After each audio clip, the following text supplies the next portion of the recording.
গণহত্যার দায়ে বাংলাদেশে আওয়ামী লীগের কর্মকাণ্ড নিষিদ্ধ হওয়ার পর ভারতীয় গদি মিডিয়ার মায়াকান্না যেন থামছেই না। পাশাপাশি দলটির শোকে পাথর মোদী সরকারও যেন মুষড়ে পড়েছে।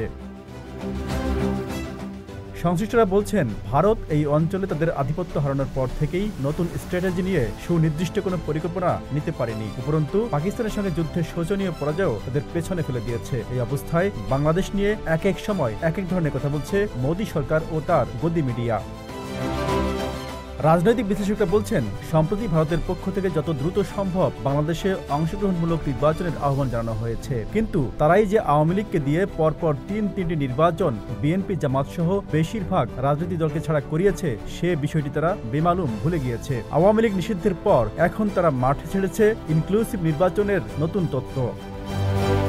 পাশাপাশি দেশটির মিডিয়া এতদিন আওয়ামী লীগের গণহত্যাকে সমর্থন জানিয়ে নানা প্রোপাগান্ডা ছড়ানোর পর এখন তারাও দলটি নিষিদ্ধ হওয়ার শোকে কাতর, অথচ নিরপেক্ষতা গণমাধ্যমের প্রধান শর্ত।